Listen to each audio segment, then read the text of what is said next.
como dijo su compañera, son poco frecuentes.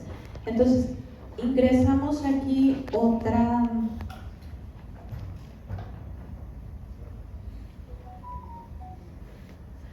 nueva definición, que es la de la frecuencia génica. ¿Alguien leyó qué es la frecuencia génica?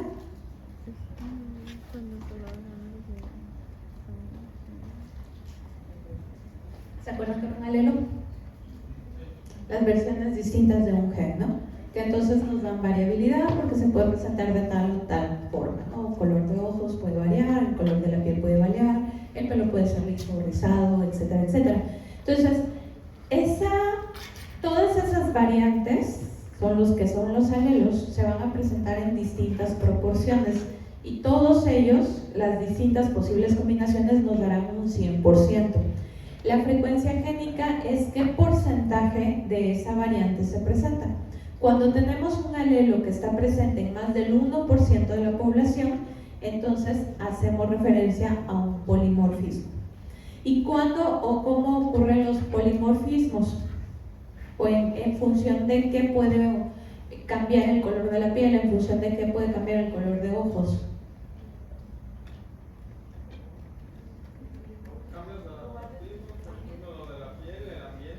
El ambiente es uno de ellos. Entonces, al final de cuentas se traduce en características que nosotros vemos, es decir, fenotipos que son distintos, que nos sirven para adaptarnos al medio ambiente. Es como una tribu, no me acuerdo en dónde, en qué isla es, pero esas personas, como viven solo en el mar, ellos, ahora las generaciones de sus hijos y de los que están ahí, ellos tienen como que algo en el ojo que les permite abrir los ojos dentro del mar sin que les hagan, sin que les duelan, y esa es una característica que ellos solo tienen ahí porque ellos se dedican pues básicamente de la pesca y todo eso, entonces es algo...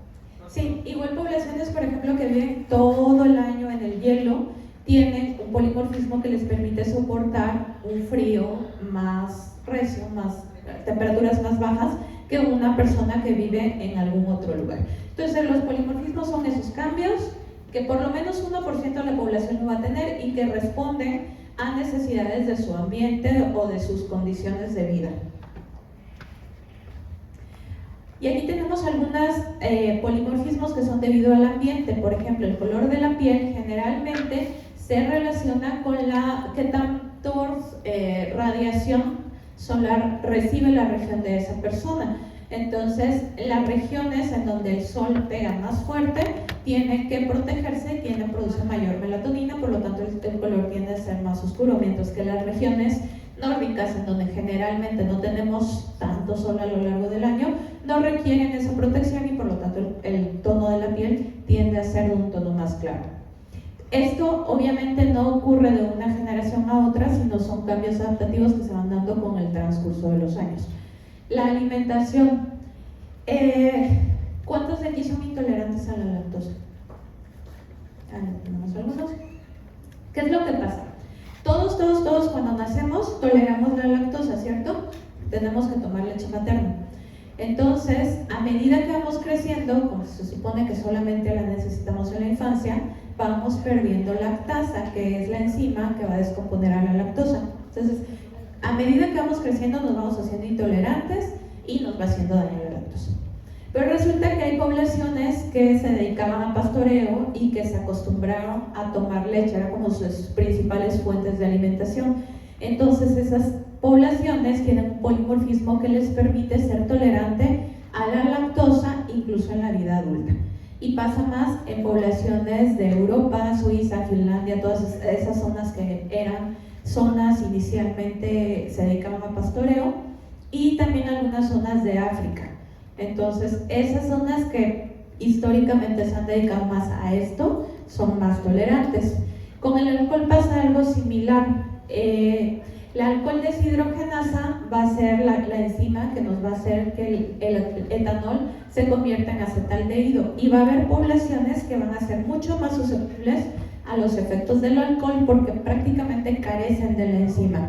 Por ejemplo, los japoneses tienden a emborracharse más fácil o más rápido porque prácticamente su alcohol deshidrogenasa tiene poca funcionalidad o es casi nula.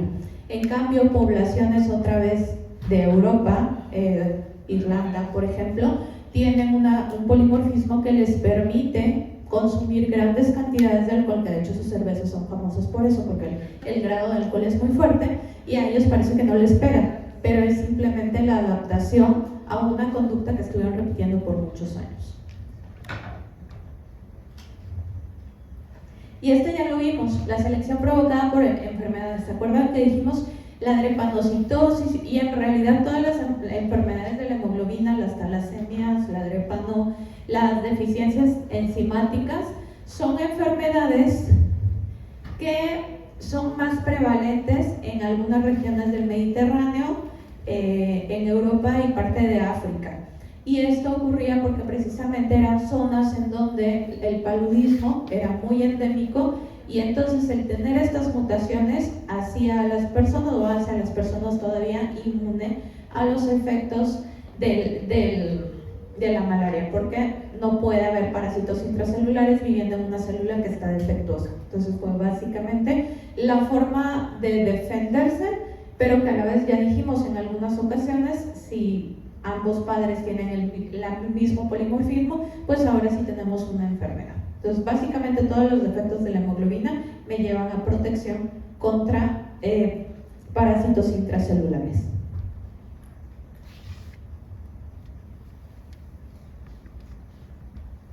Uno de los polimorfismos que vamos a ver todos los días es el de los grupos sanguíneos. Nosotros tenemos dos sistemas de clasificación que se utilizan principalmente para nuestros grupos, que es ABO y RH. Entonces, en el caso, por ejemplo, del grupo sanguíneo ABO, nuestros eritrocitos van a tener en su superficie antígenos que pueden ser A, pueden ser B, pueden ser ambos, A y B, o pueden no tener nada, y a eso se le llama O, aunque en realidad es cero. O sea, no hay. Y estos son de las pocas cosas que en la vida presentan anticuerpos naturales. ¿Qué es un anticuerpo natural? ¿Cómo fabricamos normalmente anticuerpos? Tengo una primera exposición, entonces mi cuerpo reconoce y mi cuerpo fabrica anticuerpos especializados contra esa exposición. ¿Se han dado cuenta que ustedes no han recibido, probablemente, si son A, no han recibido sangre B, si son O, no han recibido sangre A ni sangre B, pero su cuerpo sí produce anticuerpos contra estos grupos sanguíneos? ¿Cómo ocurre eso? Hay varias teorías por allí, y algunos dicen que el medio ambiente, polvo, polen y esas cosas tienen antígenos muy parecidos a los del grupo ABO, y por eso desarrollamos intolerancia a los que no presentamos. Pero este desarrollo de anticuerpos generalmente se da a los 6 meses de edad. Entonces, es un polimorfismo muy frecuente en la vida diaria, pero también es de cierta forma extraño, y ahí les voy a dejar de tarea. ¿Cuál es el grupo sanguíneo más frecuente? O. O es dominante o es recesivo. Es dominante, ¿no? Si, por ejemplo, hay dos papás y uno le hereda el antígeno A al niño y el otro le hereda el antígeno o sea, no hay antígeno, ¿qué va a hacer el niño? A. Entonces, ¿O es dominante o recesivo? Recesivo. ¿Por qué O es el más frecuente?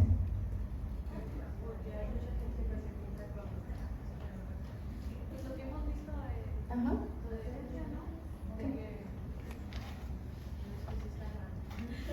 Sí, porque es realmente en todo el mundo.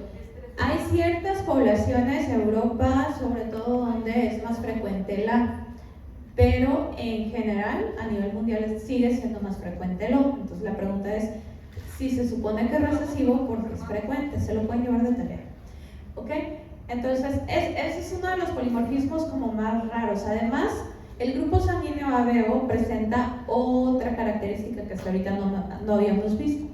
¿Qué pasa cuando se junta o heredo de papá un alelo A y de mamá un alelo B? Voy a hacer AB. ¿Cuál es dominante y cuál es recesivo? Los dos son dominantes. A eso se le llama codominancia, cuando ambos alelos se van a expresar. y pasa muy poquito, pero el grupo sanguíneo ABO es un ejemplo de eso. Entonces es como varias excepciones a la regla. El tipo de anticuerpos que produce, la mayor prevalencia de un recesivo y la codominancia se llama. Ok, el grupo sanguíneo RH en realidad es un sistema de 5 antígenos, de los cuales el que reconocemos como positivo o negativo es el D mayúscula. Cuando alguien es D mayúscula es positivo, y cuando es D minúscula, o sea, no tiene el D mayúscula, es negativo. Este es otro sistema que también nos permite reconocer a un individuo, categorizar a un individuo. ¿Por qué cuando me van a poner sangre o cuando voy a entrar a cirugía me hacen solo determinación de ABO y RH si hay como 79 sistemas de grupos sanguíneos? ¿Perdón? No, o sea, si tú vas a cualquier lado del mundo, si te van a operar, te van a hacer determinación de grupos sanguíneos que incluye ABO y RH.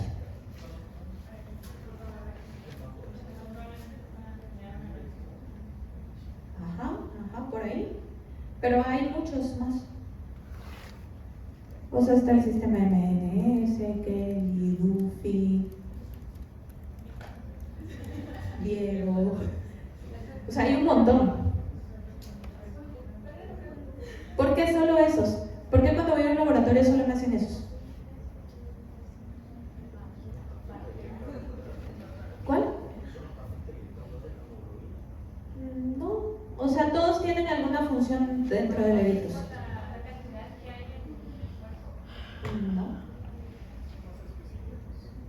No necesariamente, son más inmunogénicos, o sea, son los que sí o sí me pueden producir problemas.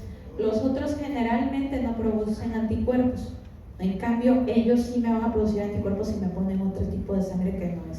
Sí, yo sé que sí te lo pagan, porque con anticuerpos irregulares.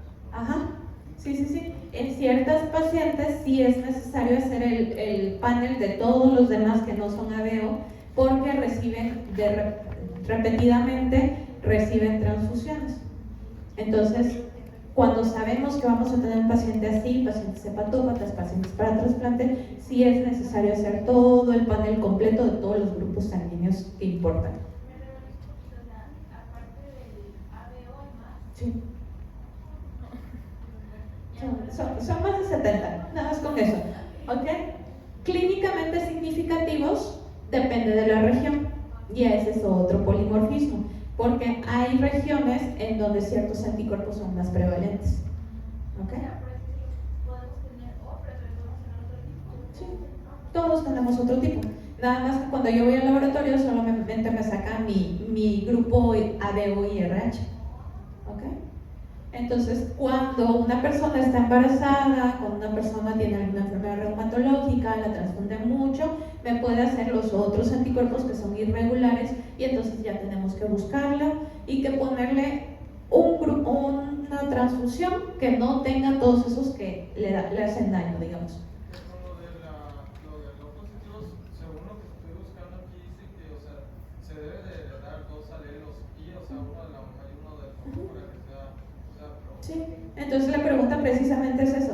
Porque si es recesivo, si necesito que papá y mamá me den O, tengo más población que tiene O, cuando en teoría un recesivo es menos frecuente. Eso se les queda de tarea, no se preocupen ahorita. Ahí me dicen la otra clase. Sistema HLA, ¿qué es el HLA? Claro.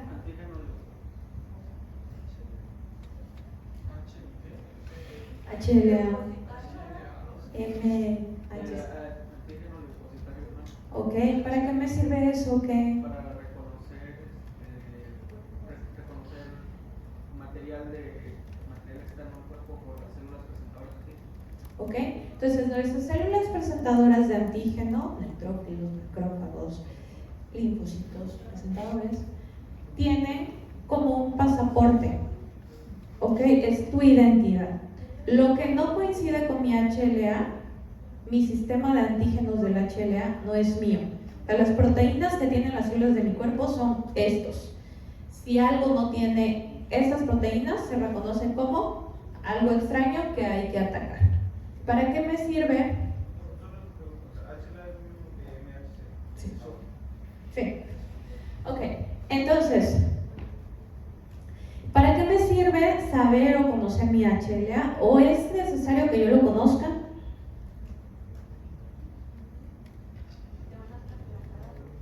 Si voy a...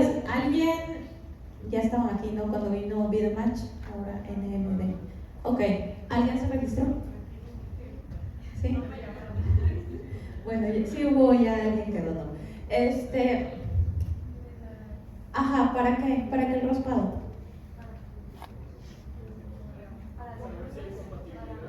Ok, para sacar tu HLA.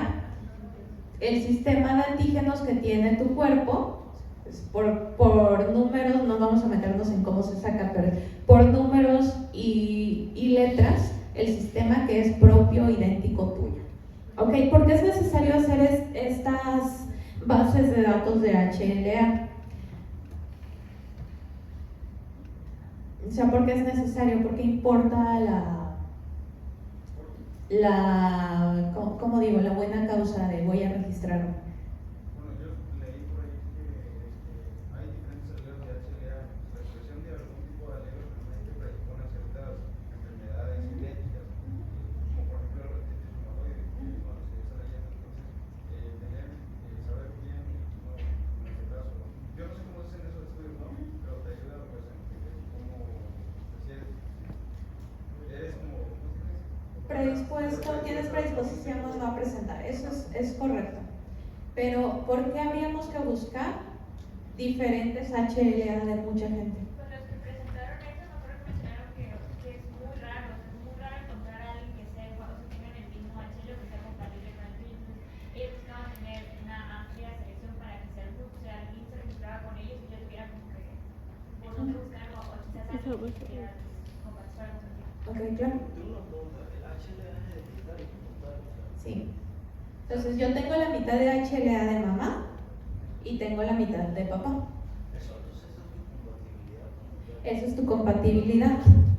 Tú con tu mamá tienes un 50% sí o sí de compatibilidad, por lo menos. Y si por ahí papá compartía otro, entonces te agrega un poco más. Pero eso es lo que pasa. Si yo tengo hermanos, yo tengo uno en varias posibilidades de compartir al 100%. Sí, siempre y cuando mi hermano no sea gemelo, porque ahí sí comparto todo.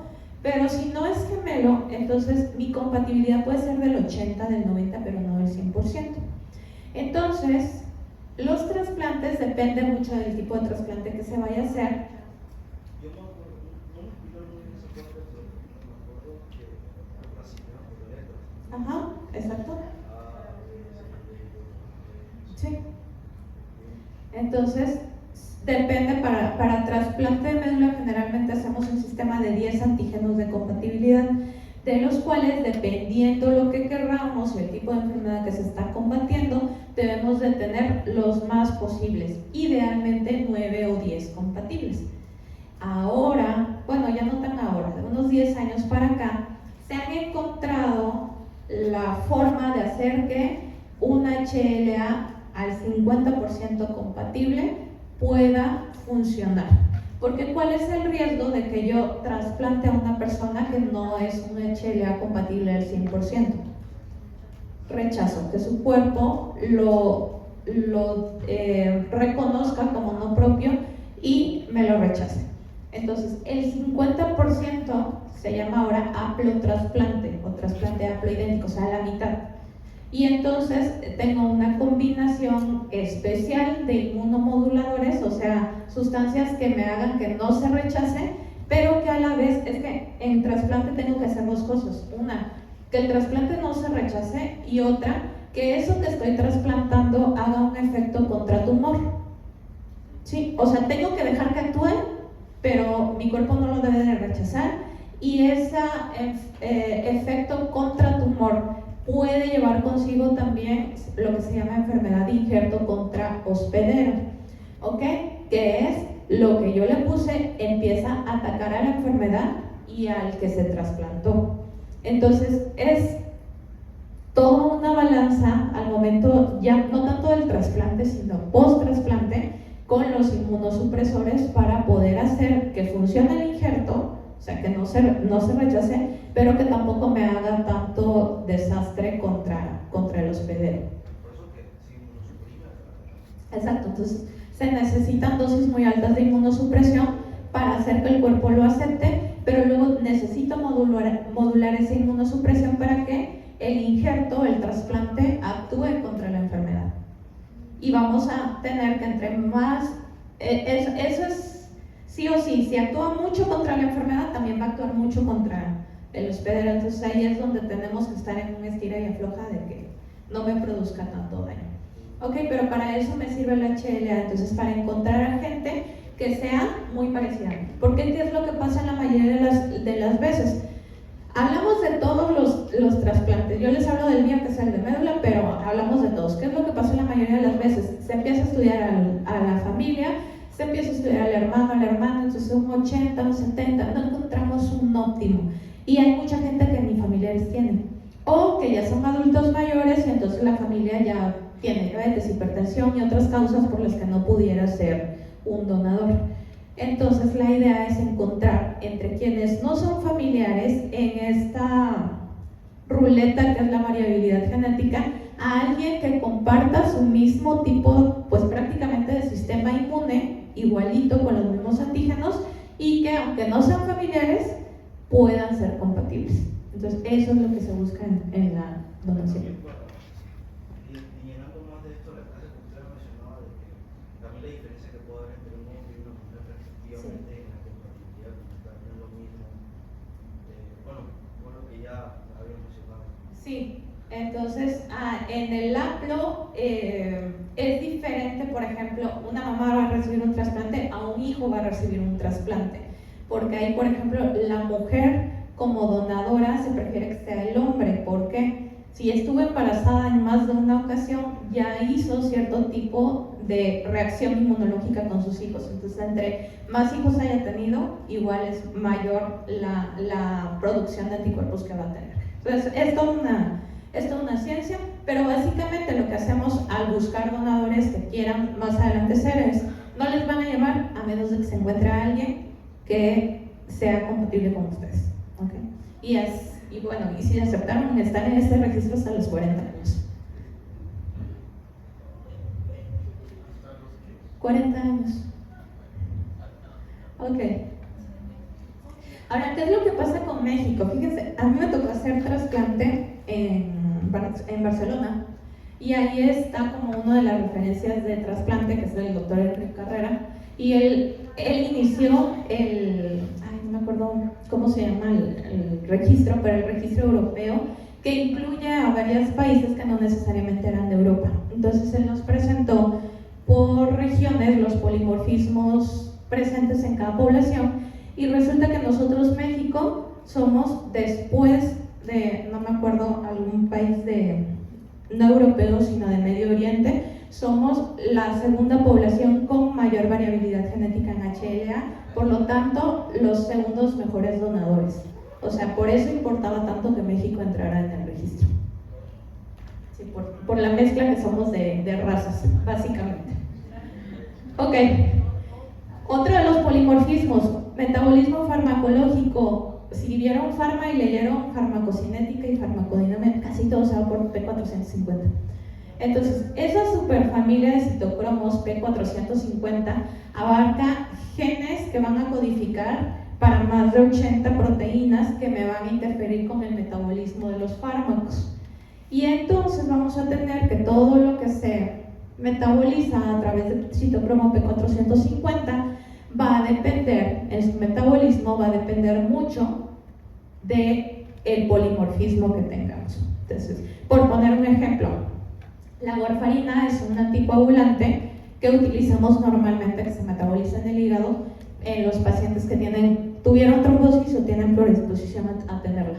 Entonces vamos a tener que, según las variantes de citocromo P450, vamos a establecer las dosis. Es decir, warfarina no es un medicamento que digamos le vamos a dar 5 miligramos todos los días y todos van a estar así. Es Es un medicamento que varía muchísimo y que tenemos que estar llevando exámenes al principio casi cada semana para estar viendo que estemos dentro del rango de anticoagulación.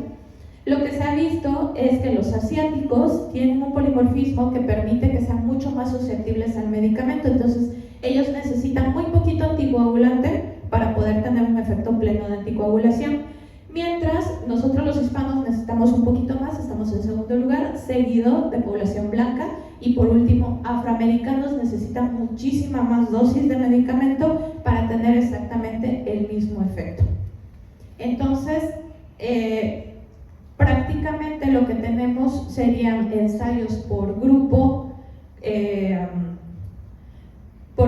étnico, por región o por población sobre los efectos de un medicamento. Por eso es que cuando un medicamento se sale al mercado, queda abierta todavía una última fase de ver efectos y ver qué tanto reacciona, se los dije en la clase pasada con talidomida, qué tantos efectos secundarios tenemos a los medicamentos, porque no necesariamente con el grupo que ya se estudió, aunque se trata de hacer actualmente en varias poblaciones, no necesariamente sabemos todo lo que tenemos que saber del medicamento, sino podemos tener todavía otros efectos, o acá se requiere más dosis, o acá se requiere menos dosis.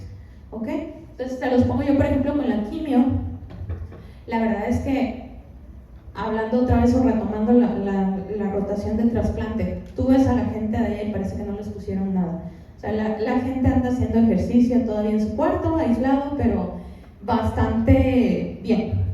Te vienes a América con las mismas dosis, la gente está tirada, no quiere hacer nada, no se quiere levantar. Entonces la verdad es que sí es bueno saberlo, porque en muchas ocasiones sí es necesario ajustar la receta, ajustar las dosis de medicamentos para pues acabar con la enfermedad sin acabar con el paciente. ¿Okay? Ahora, ¿cómo detectamos estas variaciones?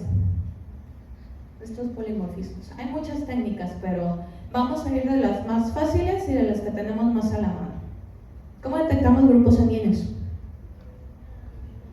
¿Alguien hizo técnico laboratorista en la prepa? No, okay. ¿Alguien sabe cómo se hace?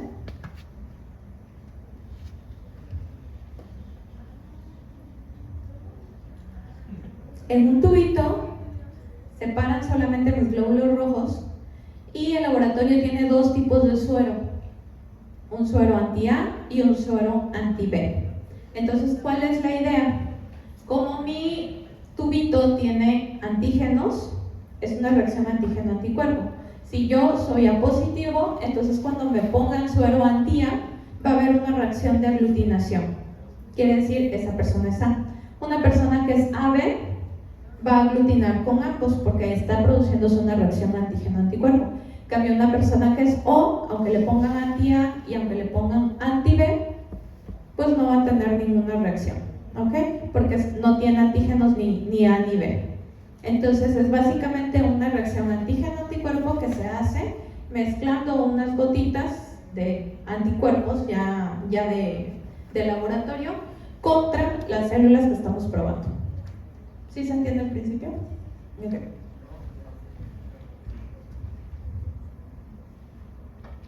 Me dijo el otro grupo que no hicieron electroforesis, ¿es verdad? ¿En bioquímica? No. Ok. Bueno, otra de las pruebas que se utiliza es la electroforesis de proteína, que es básicamente, tengo una placa de gel que tiene dos extremos, positivo y negativo, a través de la cual yo pongo una muestra, y la idea es que las proteínas de la muestra van a empezar a correr en esa placa y se van a detener según su peso molecular y según su carga eléctrica. En el caso, por ejemplo, de nuestras proteínas de la sangre, la albúmina es una proteína más pesada, entonces me va a hacer una franja, cuando yo pongo sangre total, que tiene varias fracciones de proteínas, la albúmina me va a hacer una franja casi al principio, o sea, no va a correr mucho porque se trata de una proteína que es pesada, y me va a hacer, prácticamente ahí se va a quedar estancada toda la albúmina. Esa es la primera franja, no sé si la alcanzan a ver, hasta arriba, eso que se ve más azul, como una raya más azul. En cambio, las otras proteínas que tienen mi sangre van a ir corriendo y lo mismo, van a ir parando cuando lo pesado que son ya no les permite avanzar. ¿Cuál es la idea?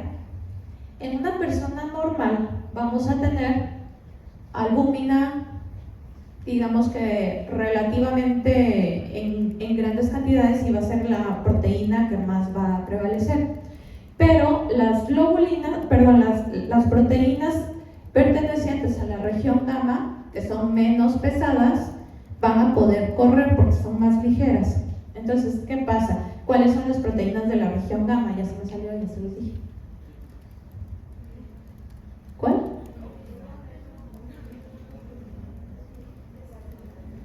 Principalmente, las gamma, ¿cuáles son?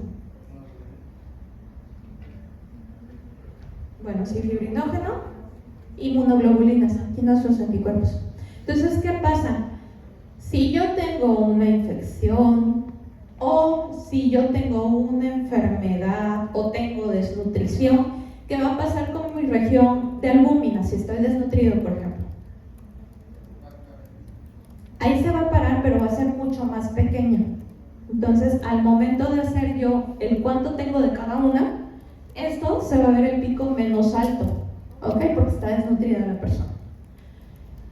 Cuando una persona tiene una infección, yo considero que la región de inmunoglobulinas debe estar un poco más aumentada porque está produciendo anticuerpos, está produciendo inmunoglobulinas y tiene que combatir la infección, entonces la región gamma tiene que subir. Y hay cánceres que hacen que las inmunoglobulinas suban de manera exagerada, de tal manera que tenemos un pico a veces incluso más alto que el de la albúmina, ¿ok? Entonces, muchos linfomas producen esto. El mieloma múltiple es por excelencia la enfermedad que me produce un pico monoclonal, que quiere decir que las globulinas se eleven demasiado, ¿ok? Y básicamente, ¿cómo lo descubrimos? Pues pusimos las proteínas, pusimos la sangre a correr en una plaquita de gel que solamente les permite avanzar según su peso y según su carga eléctrica. ¿Se entiende el principio? ¿Sí? Porque lo vamos a ocupar más adelante. Vale. Son mutaciones. Son mutaciones, existen distintos tipos, está asociado, o más bien los mutágenos pueden ser distintos mutágenos biológicos, sobre todo infecciones de repetición. Todo lo que te estimula el ganglio te estimula una serie de crecimiento celular que puede salirse de control. Y la otra son condiciones, en mieloma múltiple específicamente, más que la célula, es el ambiente inflamatorio. Entonces, obesidad está muy ligado también a mieloma. Era lo que yo les decía cuando hablamos de mutaciones, es que no puedes decir, es que, no sé, ponía raidolitos y por eso le dio leucemia. Vamos, si puso un granito de arena para la mutación, porque al final es químico, es pesticida, insecticida, pero no es lo único, ¿no? Es como que tiene que coexistir. Pero básicamente son mutaciones por estímulo repetido al ganglio, al centro germinal.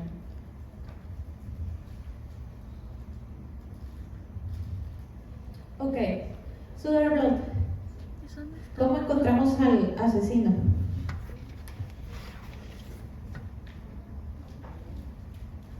Literalmente, ¿cómo le hacen los forenses? Huellas. ¿Qué tengo en las huellas? Pelo, huella, sangre.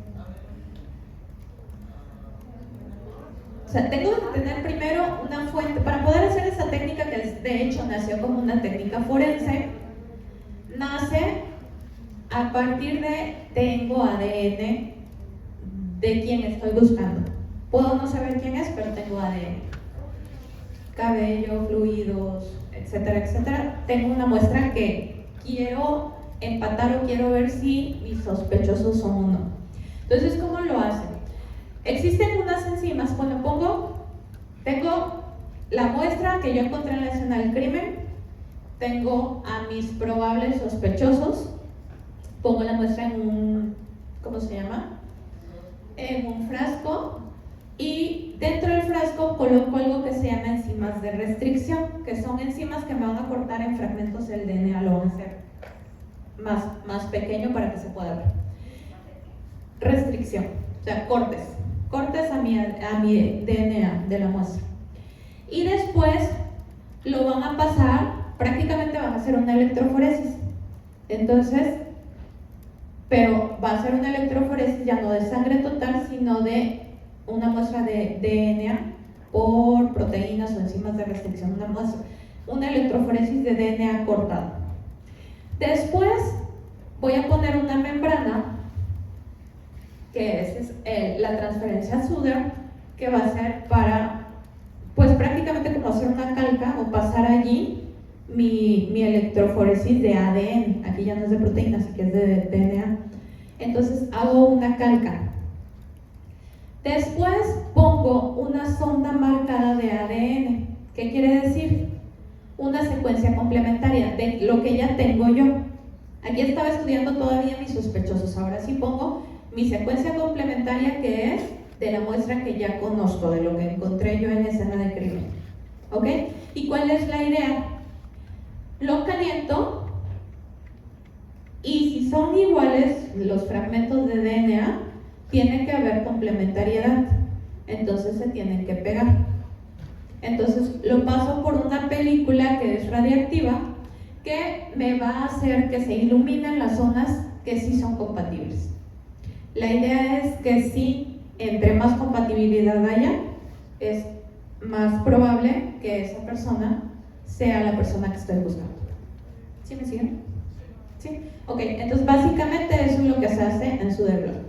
Se combinan una serie de técnicas para poder identificar fragmentos de DNA y ver que coincidan con una muestra que yo ya tengo previamente. Otros usos, no tan utilizados en ese sentido porque es más para forense, pero también pruebas de paternidad pueden funcionar por la técnica. Eso es todo un área específica de una cadena. Eso es todo un área específica de una cadena que no va a compartir. Pero, o sea, no puede haber equivocaciones como errores. Puede haber equivocaciones y en el caso, por ejemplo, de la hibridación.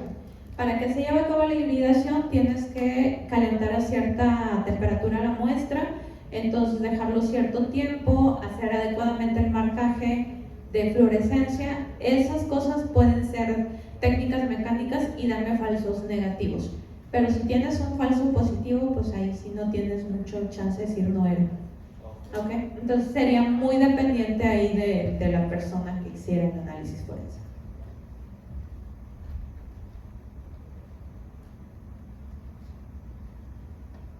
PCRs, o reacción en cadena de la polimerasa. ¿Alguien le han hecho PCRs? COVID y todo. ¿Qué es lo que hace el laboratorio?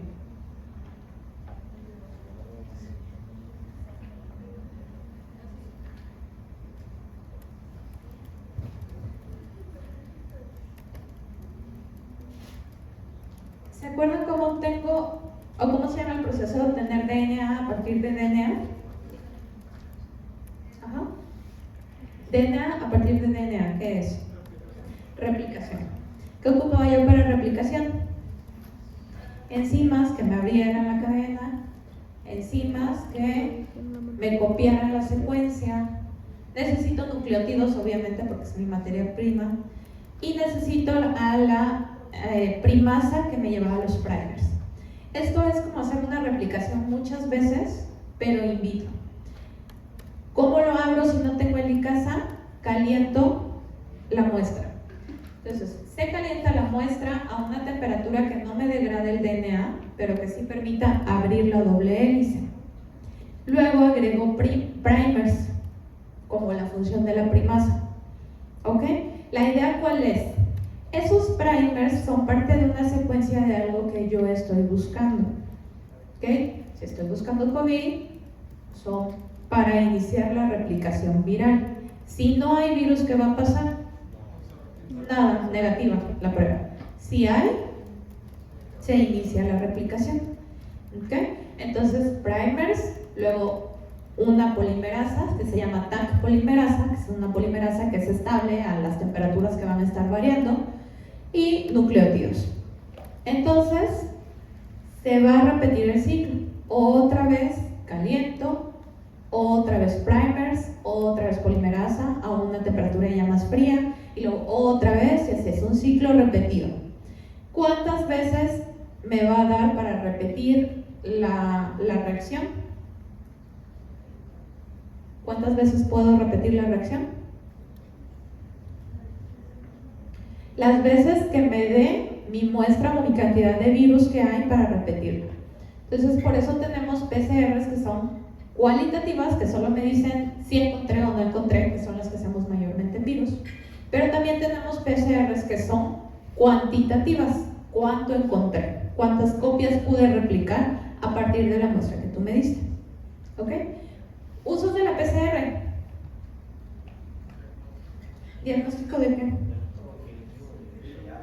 De virus, HIV, número de copias del virus. Ajá.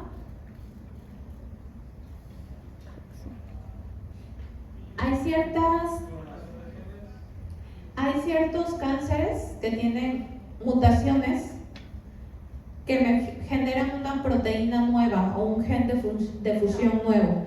Entonces, también me sirve para cuantificar la respuesta a mis tratamientos de cáncer. Si empecé en 100% de mis células tenían esta mutación, ahora espero que tengan 10%, 1% y 0% al año.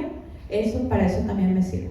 Entonces, el número de copias de un gen que yo quiero replicar que está en mi muestra. Y si no está, pues la muestra me va a salir negativa porque no va a encontrar con qué replicarse el primer. Pero básicamente el principio es una replicación cíclica de una muestra de DNA. Ok, dejamos hasta aquí. Nos vemos mañana. No me acuerdo qué día, el miércoles.